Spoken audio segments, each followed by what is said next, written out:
E aqui nós temos essas duas imagens que simbolizam a imagem de Santa Ana e São Joaquim, que recentemente celebramos a sua data litúrgica com a igreja. E hoje, com a pastoral familiar, nós nos reunimos nesta igreja para celebrarmos a Deus, a nossa fé, mas também agradecer ao Criador pelo dom da vida de todos os nossos avós. E olha como a palavra de Deus ela é muito providencial. Na primeira leitura, o profeta vai dizer que é o tempo do Senhor. Muitos de nós, às vezes, ficamos reclamando, murmurando, até mesmo procrastinando aquilo que deveríamos fazer. Na vida dos avós não é diferente, mas em vez de nós usarmos o tempo para essas coisas que nos prejudicam emocionalmente, talvez nós poderíamos dizer: obrigado, meu Deus, porque nos ter permitido chegar até aqui. Obrigado, meu Deus, que o Senhor está nos dando esta oportunidade de estarmos aqui. Então a leitura fala: é o tempo do Senhor. Talvez nós perguntássemos: qual é o tempo dos avós? Se não o tempo para a família. Não é mais o tempo para os filhos, não é o tempo para os netos, mas é o tempo para a família. E por incrível que pareça, aquilo que os filhos e os netos não gostariam de viver e assumir, ele joga nas costas dos avós. Hoje no Evangelho, nós nos deparamos com essa palavra muito conhecida de todos nós: joio e trigo, trigo e joio, uma separação necessária, mas um tempo propício para que isso acontecesse. Quantas e quantas vezes os pais, os filhos, desejavam arrancar alguma coisa da história e os avós interpediam para dizer: não arranca, eu vou cuidar. No Evangelho fala que alguém se preocupava, mas nós não semeamos joio, nós só semeamos trigo. De onde veio este joio? Aí nós vamos interpretar essa parábola colocando como protagonismo a nossa própria família, especificamente a figura dos avós. Os avós foram pessoas, como de fato são, isso é óbvio. Antes de ser avós, lá no início da história amorosa, para constituir a família, foram jovens, foram namorados, foram esposos, casaram e tiveram filhos. E quando eles estavam plantando lá, naquele início de projeto familiar, a semente chamada família, eles jamais imaginariam que poderiam se deparar com conflito, com decepção, com insatisfação, ou com ódio, ou até mesmo guerra neste projeto. Porque eles não plantaram nenhum tipo desta semente. Eles plantaram a sementinha do amor, a semente da família. E aí eles casaram, tiveram os filhos, e eles foram cuidando, foram regando esses filhos, depois apresentaram o caminho do cuidado, o caminho do amor. Esses filhos casaram, depois tiveram a sua família, e depois vieram os netos. Mas se hoje você vovô, você vovó, se hoje você estivesse passando por uma situação de tristeza, e você se questionasse semelhantemente a esses que questionaram a respeito da presença do joio diante de uma plantação de trigo, você hoje que é vovô, você hoje que é vovó, talvez lá no seu cantinho, talvez você pensasse assim: mas por que eu tenho que passar por essa tanta decepção? Por que hoje eu tenho que passar por essa tristeza? Por que hoje eu tenho que passar por essa solidão? Sendo que eu não plantei nada disso no meu canteiro da minha existência. Eu não plantei nenhuma dessas sementinhas no meu projeto de família. E porque hoje eu tenho que me deparar, recebendo palavras ruins dos meus filhos, dos meus netos, dos meus familiares, eles esquecem que todo esse patrimônio que eles estão usufruindo começou sobre o suor do meu rosto, sobre o peso do fardo que estava nas minhas costas. E tudo aquilo que eu vivi na minha juventude, tudo aquilo que eu plantei na minha jovialidade, hoje eu não estou colhendo. Hoje eu estou deparando-se com o joio, diante de um projeto que eu só semeei trigo, só semeei amor, só semeei família, só semeei carinho, afeto, cuidado, companhia, atenção, e hoje me deparo com as contrariedades da vida, que me faz pensar, o que eu sofro é um joio no meu canteiro de trigo que eu plantei a minha vida toda.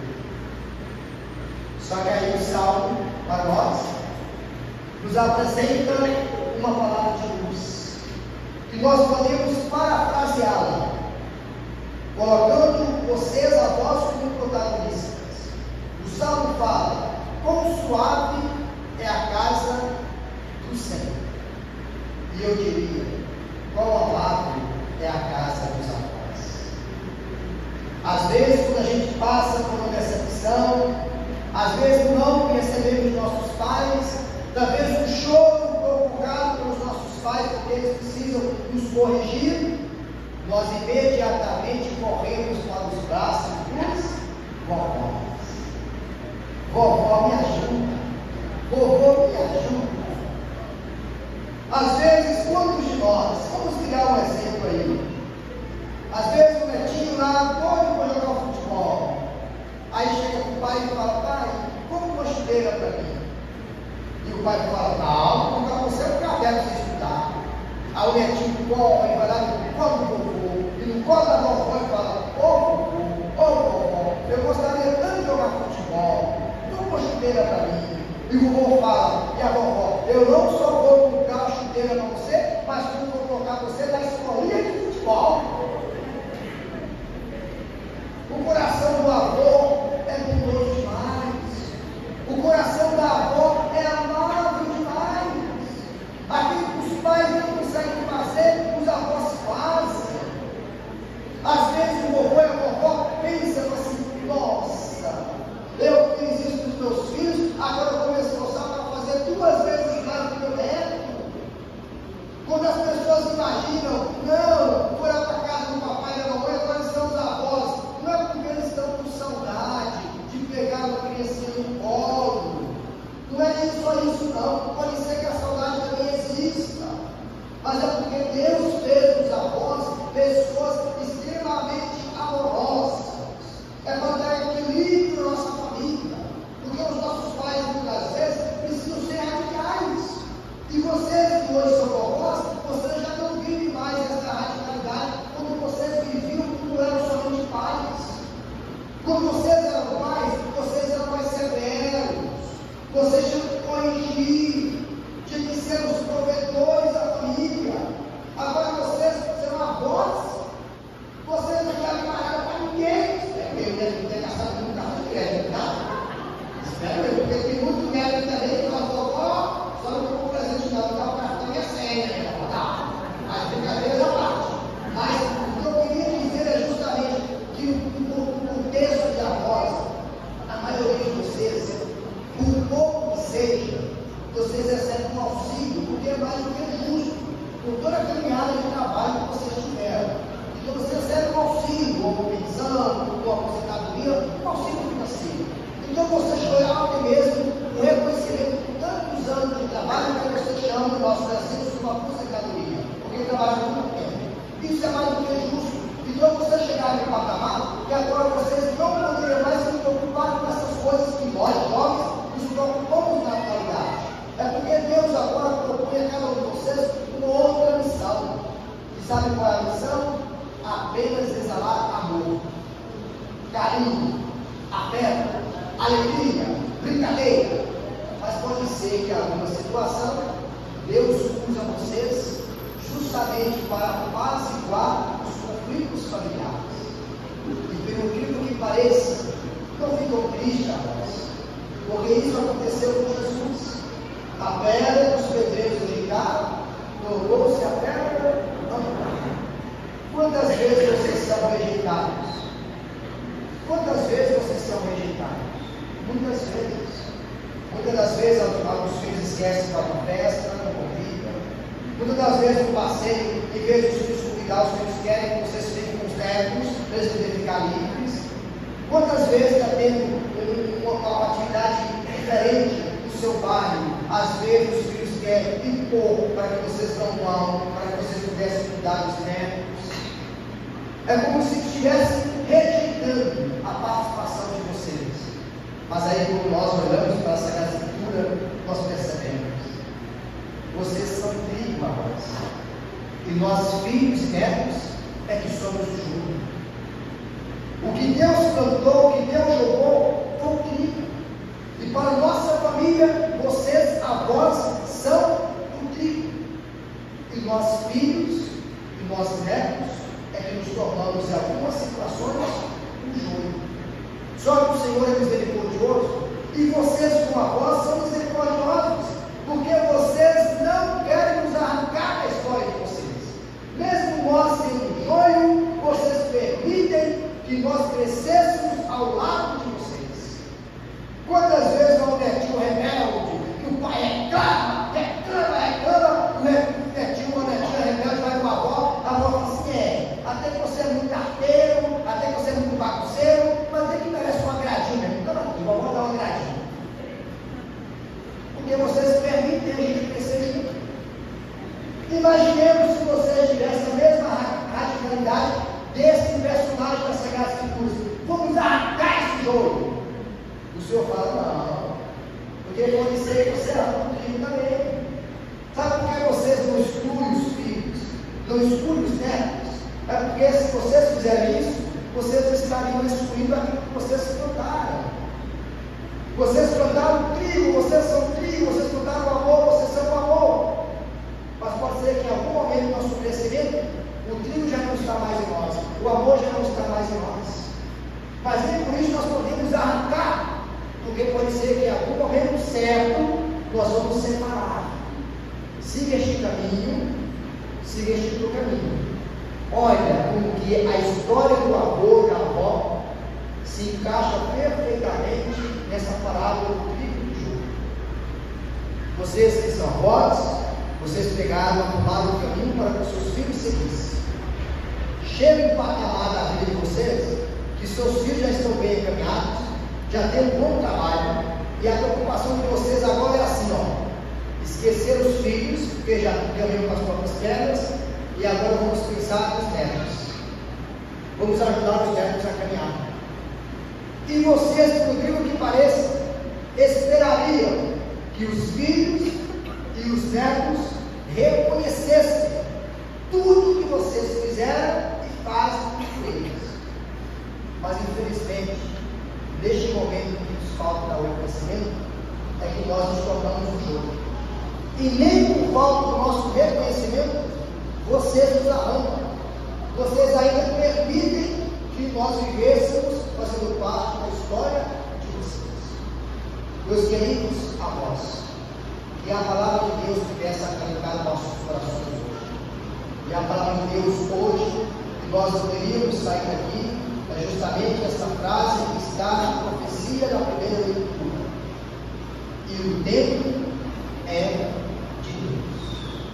Se o meu tempo for o tempo de joio, eu peço a Deus que me molde com a sua misericórdia.